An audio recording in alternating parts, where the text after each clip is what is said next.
These are the signature moments in the pursuit of a title. One team a chance to go up 3-1. The other team to even it up and regain home court advantage. It's nothing we don't know, but he definitely showed who he is tonight. You needed to have something here in the fourth, and the MVP playing very much the part. I knew what it would have looked like if we lost tonight. I didn't want to go out not swinging. When the Thunder needed him most, this special young player, the league's MVP, had them on his back. They even the series to 2 games apiece. Pacers and Thunder, now a best of 3 for the NBA title. So now I'm joined by NBA analyst Quentin Richardson and Anscape David Dennis Jr. First of all, happy Father's Day to all the fellas over here. You know, we got to shout out to them before we get about our business. Got to show the fathers some love out there. Happy Father's Day to my dad, too. Shout out to Dad. There we go. We got to get a happy Father's Day shout out there, too. My father and all of the fathers out there. There we go. Now that we got that business out of the way, let's get down to the NBA Finals business. Because, Q, coming to you first, Tyrese Haliburton has 14 total points in the first quarter of this series. So what do you want to see more from him in Game 5? Listen, man, fellas, I need him to be more aggressive. I mean, I know what he averages. I know who he is, but the numbers are what they are. And this is a big-time NBA championship series. If he scores 20, they win. I need him to be more aggressive. I need him to go out there and put on this offensive hat and say, I got to get 20-plus because the numbers say my team wins if I do that. I still could pass the ball. I still could play my game and get my guys involved. But I got to push it up a notch to try and get over that 20-point threshold because it is what it is. If I get over 20, we win the game, and that's what we're trying to do out here. That's why I love the way he came out in Game 4. First thing he did, shot a 3 from 35 feet out and let everybody know that I'm going to be more aggressive in this game. I think Haliburton, prides himself on not turning the ball over, but you got to get over that. It's about aggressiveness. You're going to make mistakes. You got 3 games left. We put the pressure on that defense. You get some guys open for those corner threes, and the offense starts humming. The other thing that I want to see from Haliburton is rebounding. When they've won, he's averaged 9.5 rebounds. And they've lost, he's only averaged 2.5. When he gets those boards, he gets out in transition. He gets the ball to people. Those transition points are at a premium. When he's getting the rebounds and moving, that helps the team out a lot. Yeah, all in all, he just needs to be a lot more aggressive. And to Q's point about when Haliburton scores 20 points, the Pacers are 33-4 this season. Now, Q, you've been in this situation before. Game 5, you're tied in a series. So what should be getting more attention, and what's the mindset of the player in this situation? Man, this is to me, in my opinion, this is a must win. I mean, right now it's the best out of 3 series, and you got to get the first one. I mean, the team that usually wins this first game, Game 5, it's a huge number, huge percentage of winning the series. So I mean, they got to take this as a must win, as an all important game. Obviously, if you lose, you retool and you come back and say I got 2 games. But right now, going into Game 5, I think if you win this one, obviously you're taking control of the series. But I think whoever wins Game 5 is going to win it. So off of that, David, what aren't we focusing enough on this series in your eyes? Yeah, we're talking a whole lot about the stars, SGA and Haliburton offensively, but we got to talk about how they're performing defensively. We're seeing a lot of the Thunder trying to get Haliburton on those switches and trying to score on him. Last year, the Celtics did that, and they dominated because his defense was not up to par. He's playing pretty well on that defense, on those switches, and holding his own. On the other side, the Pacers, they're trying to tire SGA out, and they're putting Siakam on him. And whenever they got those switches, Siakam is getting the green light to try to score every single time. But as we saw late in that game, SGA got that block on Haliburton. He's gotten a few steals in the post. Those guys, how they hold up defensively, and if that can tire them out or not, is going to be huge for these last 3 games. Yeah, we saw the Thunder really try to make sure they saved the energy of SGA towards the end of Game 4, and that's the reason why I had 15 points in the fourth quarter. Yep. Now, quickly, does the Game 5 winner win this series? Q, you first. I say yes. I say whoever wins Game 5 takes it all the way. No, I'm not doing it. I'm not doing this with these Pacers anymore. They've won too many games where they only got 2% chance of winning. I'm not counting them out of this series because this thing, they can lose Game 5, win Game 6 at home, and Game 7 is anybody's game, especially in those last 2 minutes when they've been making miracles happen the entire playoffs. Yeah, I want to see 7 games of this series because it's just so fun to watch. I definitely do. But for everybody out there, teams that win Game 5, win the finals is tied 2-2, they win the series 74% of the time. So You heard he's like, that, I'm right. You heard that 2 chains. Get that 2 chains. I'm just going with the numbers, my guy. Throw percentages out the window with the Pacers. Percentages, all that stuff do not matter. They will pull it out, a rabbit out the hat at any point. That stuff doesn't matter. They won games they've only had 2% chance of winning. That 74% ain't nothing to them. Yeah, he said throw it out. That's We're going to David revisit this, school. We're going to revisit those numbers, school. We'll be back here next week for SportsCenter, and y'all can bring up the receipts. Appreciate you guys. All right.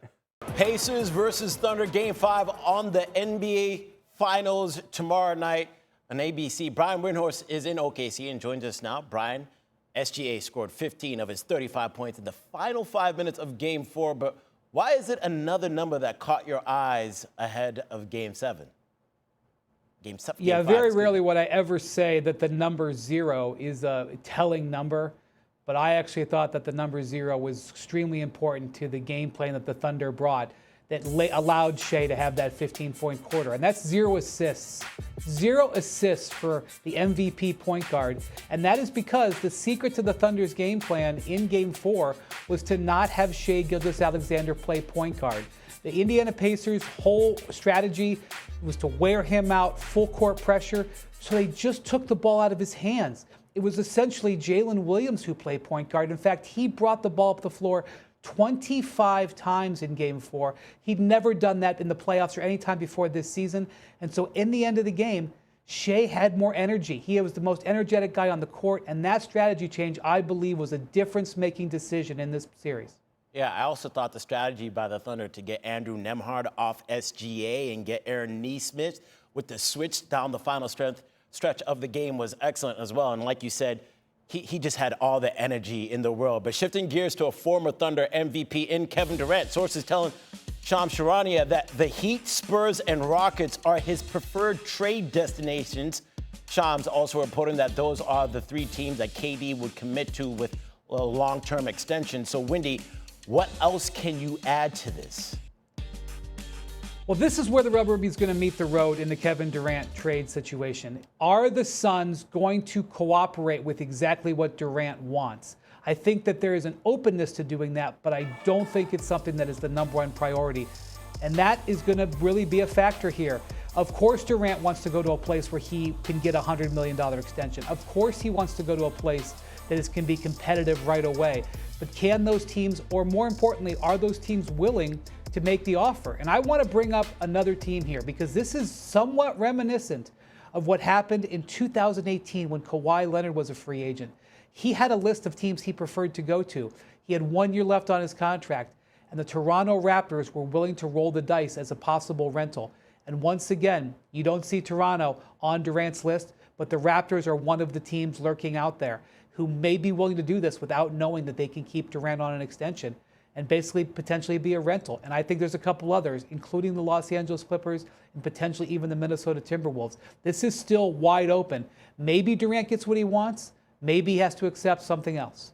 Yeah, what's going on in the NBA? We're going to keep our eyes on it, Wendy, and I know you definitely will. By the way, happy Father's Day. Happy Father's Day in Oklahoma City. Yes, we know it's raining out there, but we are happy to have you on SportsCenter. Appreciate your time, Wendy. Have a good one. The trade rumors are heating up on the hardwood, quite literally, for the Phoenix Suns and Kevin Durant. The 15-time All-Star is on an expiring deal with the Suns and reportedly has his sights set on the Spurs, Rockets, and the Heat as preferred trade destinations. Durant was in serious trade talks back around the February deadline, but that obviously came and went. Let's welcome in senior NBA writer Brian Windhorst now for more on this. And Wendy, or Shams Charania reporting the trade destinations that Kevin Durant prefers. I just listed those out. What more can you tell us about the situation? Yeah, I think in a perfect world, the Suns would like to accommodate Kevin Durant and send him exactly where he wants to go. But Shea, I have discussed this as the Durant triangle. You need alignment on 3 different areas. 1, where Durant wants to go. 2, contractually, because Durant would like a contract extension. He's in the last year of the deal. And then 3, and the most important, is you have to have a package that the Suns want. Now, a lot of people are leaning towards the Rockets because the Rockets have 2 first-round picks and a pick swap of the Suns. And the thinking is, well, they could just trade the Suns their stuff back. But as far as I'm aware, that has not been put in their offer yet. So we don't have alignment on those potential Durant destinations. What'll be interesting to me is if the teams outside the Durant list can satisfy what the Suns want. And those include teams like the Toronto Raptors, Minnesota Timberwolves, and LA Clippers, from what I am told. And I would just like to point out the Raptors specifically. Remember, it was in 2018, there was a player on the end of his contract who had a list when he wanted to trade. That was Kawhi Leonard. The Raptors were not on the list. They traded him anyway. They rented him for a year. They were not afraid to do it. That could potentially be on the table for the Raptors to try to make an offer again. It is wild for me to think about the situation, though, with Kevin Durant, considering what the Suns gave up to get him from the Nets. Mikal Bridges, Jay Crowder, Cam Johnson, 4 first-round picks. I just don't know how you're going to equate that when you look at all the things they gave up. You will not. It's wild. Let's move to tomorrow night. Game 5 of the NBA Finals in Oklahoma City. That is where Brian is right now. Shai Gilgeous-Alexander put up 35 points in Game 4, but he had 0 assists. So when you look at that stat line, Wendy, what stands out to you ahead of Game 5?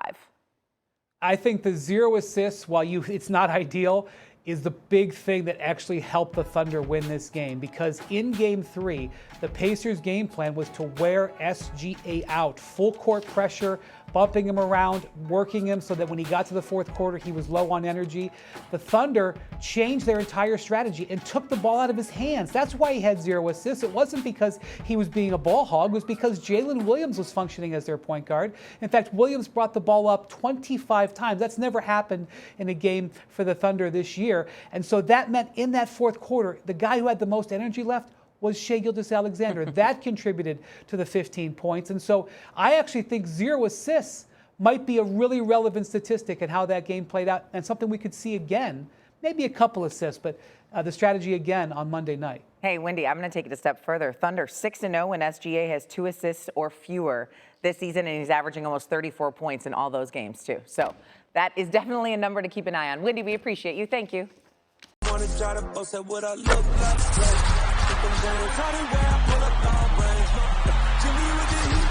fire. It's NBA over here.